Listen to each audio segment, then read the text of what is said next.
Good morning PG semester 2। काफ़ी दिन से घर में बैठे हुए हैं और बोरियत भी हो रही है। आपका जूम क्लासेस में एक सब्सटैंशियल पोर्शन ख़त्म हो चुका है, लेकिन आज फिर भी हम आपके साथ इन्वायरमेंट पर चर्चा करेंगे और environmental laws in colonial period, water management in colonial period, इन दोनों को क्लब करके आज हमारा लेक्चर रहेगा। अब तक जो आपको मैंने क्लासेस में पढ़ाया है, चाहे वो जूम रहा हो क्लासेस या वो मैनुअल क्लासेस रहा हो जब हम और आप सामने सामने थे, तो आपसे दो बातें बताई हैं। एक कि इन्वायरमेंटल हिस्ट्री एक बड़े स्ट्रीम के रूप में 1990s ऑनवर्ड पूरे विश्व भर में फैलता है। दूसरी आपको ये बात बताई कि हमने जिस इतिहास वो विद्या है जिसमें जब जैसी समस्या आती है उस हिसाब से हम उस चीज़ को प्रमुखता देते हुए इतिहास लिखते हैं। और इस क्रम में मैंने आपको शुरुआत में बताया था कि initially history was politics and politics was history, तो वो एक आइडियोलॉजी थी जो हिस्टोरियोग्राफी की थी। आई होप यू रिमेम्बर जब हमने आपके साथ हेरोडोटस की बात की थी, उसकी पेरिपोलिनेशियन वॉर की थी, लिवी, टैकिटस, आगे बढ़ते आए हम लोग। फिर हमने देखा कि कैसे राजनैतिक इतिहास अपनी धारा बदलता है और धार्मिक इतिहास महत्वपूर्ण हो जाता है, और धर्म की बातें जो हैं उनके आसपास इतिहास की रचना होती है। फिर सामंतवाद की रचना होती है, फिर हम व्यापारों का इतिहास देखते हैं, फिर संस्कृति का इतिहास देखते हैं, फिर मार्क्सवादी यानी आर्थिक इतिहास देखते हैं जब दुनिया में अर्थतंत्र महत्वपूर्ण हो जाता है। फिर एक बड़े स्ट्रीम के रूप में हम सोशल हिस्ट्री देखते हैं। 1960s ऑनवर्ड सोशल हिस्ट्री बहुत बर्नर्ड कोन वगैरह के कारण बहुत पॉपुलर हो जाता है।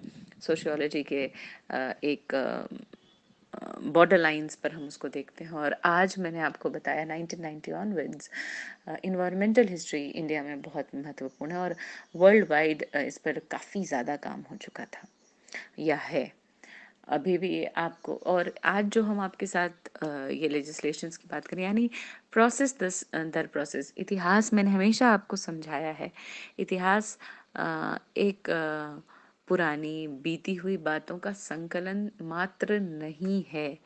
हम ज़रूर पढ़ने अतीत में जाते हैं, पर समस्या हमेशा वर्तमान की होती है।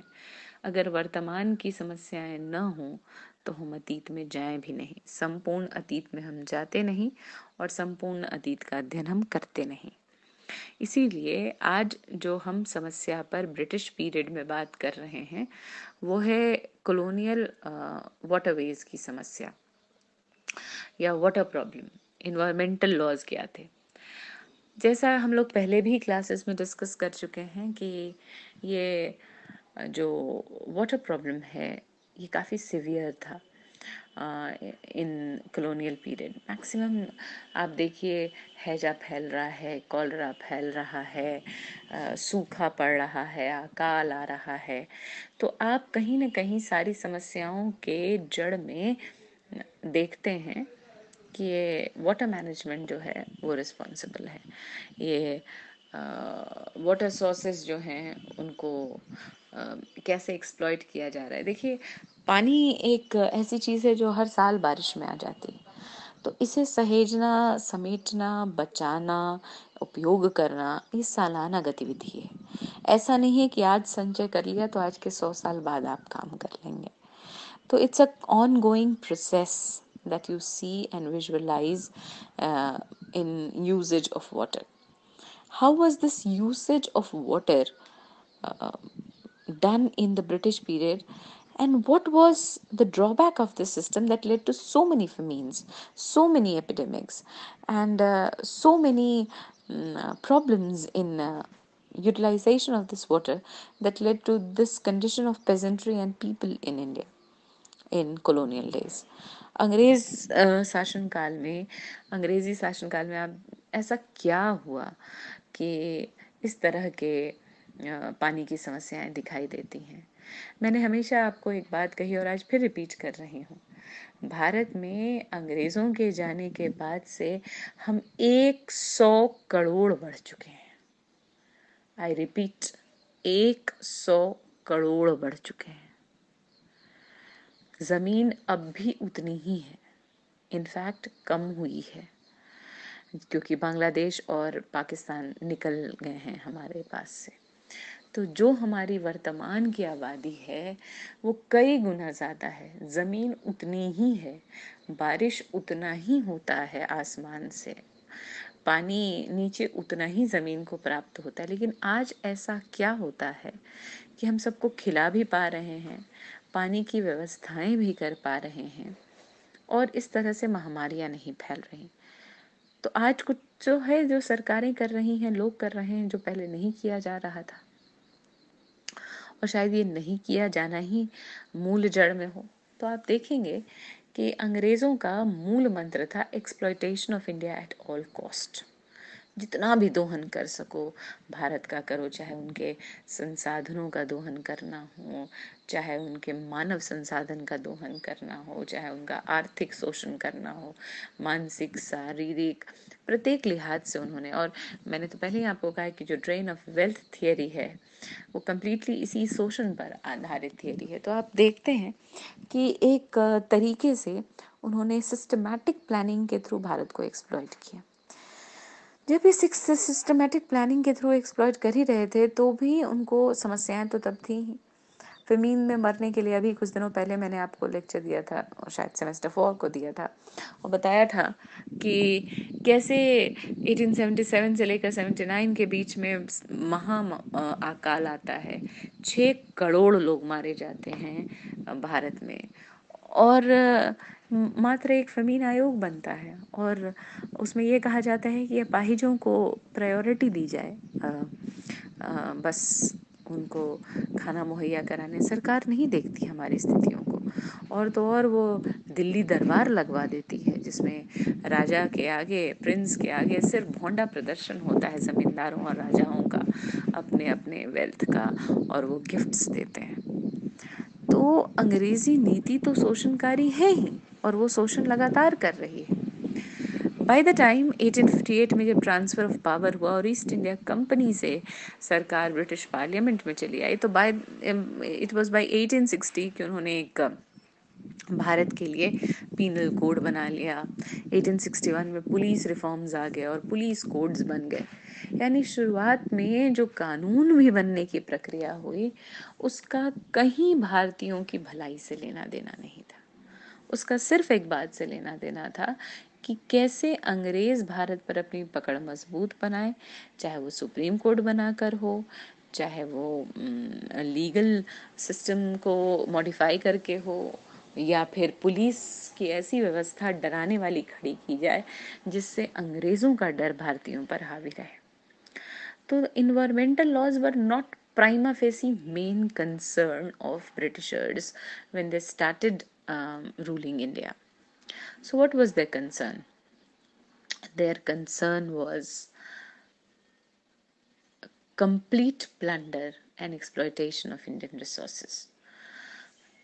और इसके लिए आप देखते हैं कि वो एक्ट्स बनाते हैं, लेकिन चूंकि फेमीन्स आ रहे हैं, लगातार अकाल आ रहा है, सूखा आ रहा है, नदियों में पानी कम हो रहा है, पीने के पानी की समस्या है, शहरों में तो पीने के पानी की समस्या है ही, ड्रेनेज और सैनिटेशन की भी समस्या है, मतलब कहीं ड्रेन्स नहीं बनाए गए हैं, हाइजीन का कोई सेंस नहीं है। भारत दो भागों में बांट दिया जाता है, एक शहरों का जो भारत है, शहरी भारत, बड़े बड़े शहरों में एक अंग्रेजों के अलग मोहल्ले हैं जिन्हें वाइट टाउन्स कहा जाता है, और जो ब्लैक टाउन्स हैं जहाँ भारतीय रहते हैं। अंग्रेजों के मोहल्लों में सारी सुविधाएं हैं, मैदान है, खुली जगहें हैं, पानी है, आपके मनोरंजन के साधन हैं, और वहीं ब्लैक टाउन्स यानी भारतीयों के नगर में जहालत है, बीमारी है, गंदगी है, जगह की कमी है, नालियां नहीं हैं, लोग जानवरों से गई बीती स्थिति में रहने को मजबूर हैं, दड़बे हैं, और महामारी फैलने की पूरी गुंजाइश है। तो क्या कभी उन्होंने हमारे लिए कोई एक्ट बनाया ही नहीं, या उस एक्ट की आवश्यकता महसूस नहीं की? तो आप देखते हैं कि एक्ट की आवश्यकता तो महसूस की ही जा रही थी, और इसीलिए 1882 में एक्ट बनकर आया, 1878 में एक्ट बनकर आया। तो इस तरह से कुछ एक्ट्स बनकर आए। अब क्या एक्ट्स बनकर आए? पहला एक्ट तो यही बनकर आया कि आप पानी का इस्तेमाल कैसे करें। नॉर्मली क्या होता है कि आप पानी के सोर्स को गंदा कर देते हैं या ओवर यूटिलाइज कर लेते हैं। अपस्ट्रीम से डाउन स्ट्रीम में जब पानी आता है, यानी एक ऊंचाई वाले इलाके से जब निचले इलाकों में पानी आता है, तो आप देखेंगे जो अपस्ट्रीम वाले हैं जिनको पानी पहले मिलता है, या तो वो ज़्यादा हिस्सा पानी का रोक लेते हैं या उसको अपने इस्तेमाल में लगा देते हैं, और जो निचले वाले इलाके हैं उन तक पानी नहीं आता, और अगर आता भी है तो अपनी सारी गंदगी उसमें बहा देते हैं। तो नीचे वालों को जो पानी मिलता है वो इस्तेमाल लायक नहीं रहता। ये अपस्ट्रीम डाउन स्ट्रीम का मसला बहुत गंभीर रहा है। अगर आप फिल्म्स के माध्यम से भी देखें तो आज़ादी के पहले एक फिल्म आई थी नीचा नगर, उसमें इसी तरह की पानी की समस्या पर ये फिल्म बनी हुई थी कि कैसे ऊंचा नगर वाले लोग पानी उनको पहले मिलता है, इसलिए नीचा नगर वाले लोगों को हीन भावना से भी देखते हैं और उन्हें परेशान भी करते हैं। तो इस तरह की स्टोरीज जो हैं वो बहुत कॉमन थी, और इसके लिए यूसेज के हिसाब से उन्होंने अपस्ट्रीम वालों के लिए कानून बनाए 1870s में कि वो अपस्ट्रीम के भी नियम होंगे पानी के यूटिलाइजेशन के। वो गंदगी नहीं बहा सकते, वो पानी को रोक नहीं सकते और नीचे जाना पड़ेगा, डैम्स चेक डैम्स नहीं बना सकते, इस तरह की चीजें नहीं कर सकते। ये कानून बनकर आया, लेकिन इस कानून को बनाया जरूर, लागू ठीक से नहीं करवाया। इसके बाद दूसरा था सराइज एक्ट। अब सराय एक्ट क्या है भाई? अब उस समय सराय हुआ करते थे, जो आज धर्मशालाएं हैं, सराय हैं, पहले होटल्स नहीं हुआ करते थे। तो इन सरायों का भी गंदा पानी बहुत तेजी से, खासकर तीर्थ यात्राओं के स्थल, चाहे काशी हो, बनारस हो, मथुरा हो, तिरुपति हो, कांचीपुरम हो, इस तरह की तमाम जगहों में जो तीर्थयात्रियों का जहाँ खूब आना जाना है और जहाँ बड़ी बड़ी नदियाँ हैं, उनको गंदा करने में इन सरायों का बहुत बड़ा हाथ था। तो उनके गंदगी को रेगुलेट करने के लिए, हाइजीन सैनिटेशन रेगुलेट करने के लिए कानून बनकर आए। तो इन्वायरमेंटल प्रोटेक्शन के कानून थे। पहले तो मैंने आपको बताया 1850s के पहले ईस्ट इंडिया कंपनी ने तो 200 रुपए और 2 रुपए और कभी 5 रुपए और कभी 30 रुपए देकर भालू, tigers, elephants, wild boars, pigs, then wild buffaloes को मरवाया। और बाई 1870s महसूस किया जाने लगा कि पूरी वन संपदा खत्म हो रही है और हाथी भी तेजी से खत्म हो रहे हैं, तो हाथियों के प्रोटेक्शन के लिए एक कानून पास किया,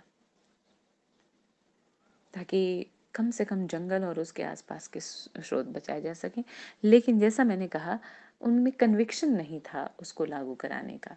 वो सिर्फ कानून बनाने के लिए बना रहे थे, उसको ठीक से लागू नहीं करवा रहे थे।